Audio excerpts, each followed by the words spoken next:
अस्सलाम वालेकुम। वालेकुम सलाम। आप कब आए? काफी देर हो गई है, आप घर पर नहीं थी? जी, आपसे शादी करके तो लगता है मेरी आजादी खत्म हो गई है।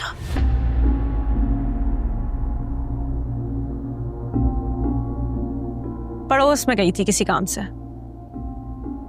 नहीं नहीं नहीं, मैंने ऐसा तो नहीं कहा।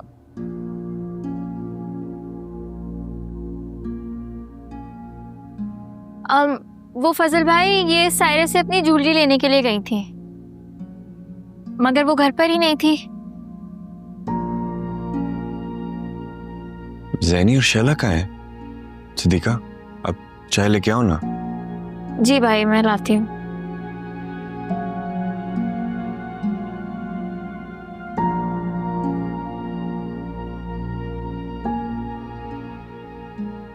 आपको शायद मेरा पूछना बुरा लगा।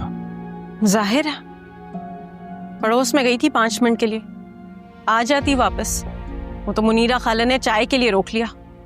5 मिनट भी नहीं हुए थे, अम्मा ने सिद्दीका को पीछे पीछे भेज दिया। रुक नहीं जाती मैं, आ जाती वापस। मंजली, कोई तुमसे कुछ नहीं पूछ रहा। देखो, फजल भाई आए हैं इसलिए तुम्हें बुलाया था।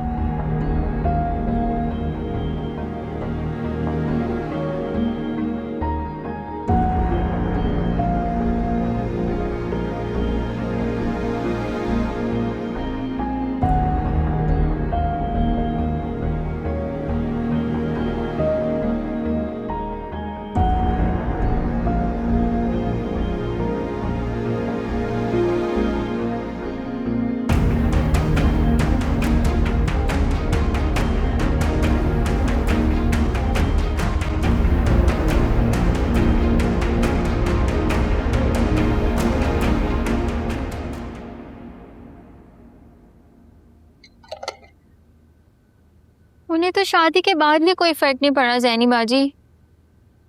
मुनीरा खाला कितनी खफा है मंजली आपी से, पता नहीं क्या करके बैठी थी। अरसल के पीछे चली गई थी वो। अरसल भाई के पीछे चली गई? जी हाँ, पता नहीं मजीद कितना गिराएगी ये लड़की खुद को। हद ही करती है उन्होंने तो। यार अम्मा को भी इसकी शादी नहीं करवानी चाहिए थी ना जबरदस्ती। पता नहीं इस बेचारे फजल का क्या हश्र करेगी।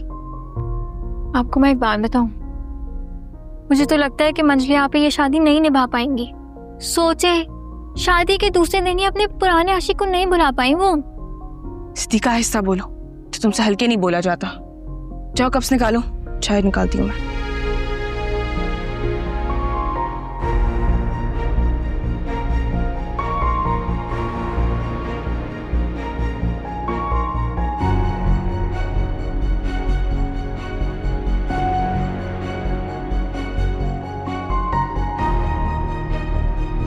तुम कप निकालो।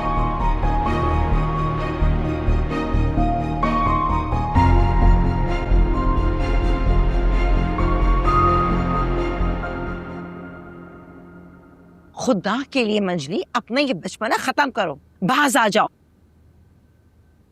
अरसल का पीछा छोड़ दो, तुम अब शादीशुदा हो मंजली। अम्मा आपको पता है आपकी ये बेटी मोहतरमा अभी अरसल भाई के घर चली गई थी। क्या?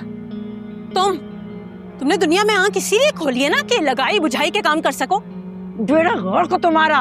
अरे माँ बाप की इज्जत का भी ख्याल नहीं है तुम्हें? अरे कौन सी इज्जतें उछाल दी है मैंने आप लोगों की। शाबाश, एक तो इतनी बड़ी गलती है उसके बाद एहसास ही नहीं है। गलती और गुनाह से खतरनाक बात उस गुनाह पर शर्मिंदा ना होना होता है जो मुझे तुम्हारी आंखों में नजर नहीं आ रहा। क्या चाह रही हैं? आप लोगों के पैर पकड़ लूं और खुद को कितना गिराओगी? बात है, मुझे उन जाहिलों में उठा के इसीलिए फेंका था ना ताकि अपनी इस चहीती का रास्ता साफ कर सके। हमने तुम्हें किसी के जबरदस्ती गले पड़ने से रोका है। सोचते थे कि तुम्हारी शादी हो जाएगी तो तुम में अकल आ जाएगी, लेकिन तुम में तो कुछ भी नहीं अकल आई। अब माँ, आप छोड़े रहने दे, आ जाएगी इसे समझ। अभी कुछ वक्त तो गुजरने दे। जो तुम चाहती हो ना वो मैं होने नहीं दूंगी। मंजली, देखा तुमने? अम्मा आप परेशान ना हो अम्मा। देखिए अभी से प्यार से रुखसत करें, फजल भाई को कुछ महसूस नहीं होना चाहिए। आपको खुशफहमी है इस बारे में कि मंजली आबी को अकल आ जाएगी वक्त गुजरने के साथ। मुझे तो 100% यकीन है कि ऐसा नहीं होगा। अब तो अरसल भाई की शादी इस जुनून को खत्म कर सकती है। अच्छा अम्मा आप नीचे चलें।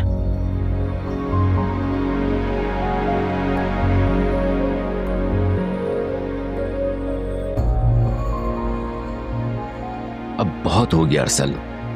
अब सैनी अगर राजी नहीं है तो तुम क्या सारी उम्र शादी नहीं करोगे? अबू मैं देखो अरसल, अगर तुम्हारी नजर में कोई लड़की है तो ठीक है, वरना मैं या तुम्हारी माँ तुम्हारे लिए कोई लड़की देख लेंगे। पापा मैं ज़ैनी के अलावा किसी और लड़की के साथ जिंदगी गुजारने का सोच भी नहीं सकता। तो इसका मतलब ये हुआ कि ये फजूल और बेवकूफ लड़की तुम्हारे साथ साथ हमें भी इसी तरह तंग करती रहेगी। आपको क्या लगता है मेरी शादी से उसका पागलपन ठीक हो जाएगा? भाई कम से कम उसकी उम्मीद तो टूट जाएगी। कमाल करते हैं बाबा आप। मैंने कब उसे कोई उम्मीद दिलाई? हाँ, मगर तुम्हें तन्हा देख के उसकी उम्मीद तो बाकी है ना। देखो साहबजादे, जब वो तुम्हारे साथ किसी को देखेगी तो उसकी सारी उम्मीदें दम तोड़ जाएंगी और वो अपने शौहर की तरफ पलटने में मजबूर हो जाएगी। बाबा सॉरी लेकिन अजीब मंतक है आपकी। देखो तुम्हारे बाबा बिल्कुल ठीक कह रहे हैं, प्लीज तुम जल्दी से कोई फैसला कर लो। अम्मी मैं ज़ैनी से बात करता हूँ। अरे फिर वही ज़ैनी? ज़ैनी नहीं तो फिर कोई भी नहीं।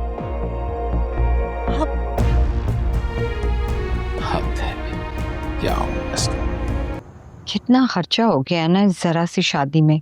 अरे जरा सी शादी कहाँ, हमारे बेटे की शादी है। अभी तो वलीमा देखना तुम, कैसा शानदार वलीमा करूंगा। 8 से 9 खाने बनवा रहा हूं मैं। क्या जरूरत है इतना खर्चा करने की आपको? अरे पकवाई का खर्चा बच जाएगा और बेटे का वलीमा कोई मजाक थोड़ी है। आगे दोनों। अस्सलाम वालेकुम। वालेकुम अस्सलाम। बहुत देर कर दी तुम लोग ने आने में। फजल तो शाम को ही निकल गया था तुम्हें लेने के लिए। हाँ वो आप देन को मिनट मिनट का साहब, मैं थक गई हूँ बहुत, तो सोने जा रही।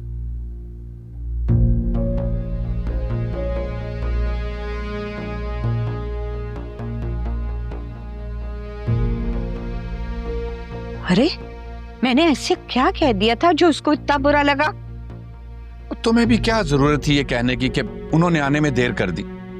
कमाल करती हो तुम भी। अरे वो मिनहास मुझे रास्ते में कह रही थी काफी थक गई है तो घर जाके आराम करेगी, इसी वजह से चली गई अंदर। तुम रहने दो, तुम्हारी बीवी भी अजीब ही है। सारा वक्त उसका मुंह बना रहता है।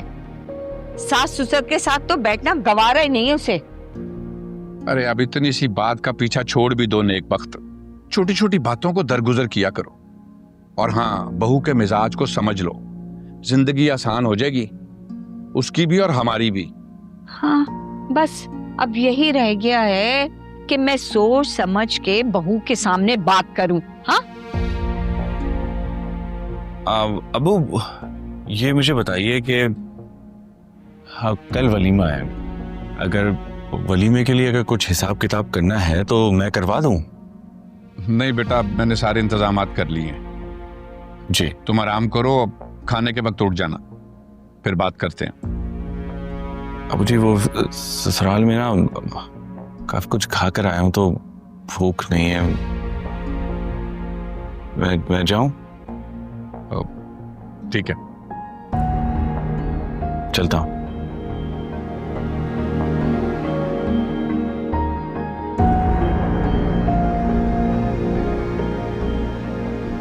बेटे की शादी के बाद तो जिंदगी बहुत मुश्किल हो गई है हमारी। कोई बात नहीं, सब ठीक हो जाएगा इंशाल्लाह। परेशान ना हुआ करो। देखती हूँ ना कि कब ठीक होता है।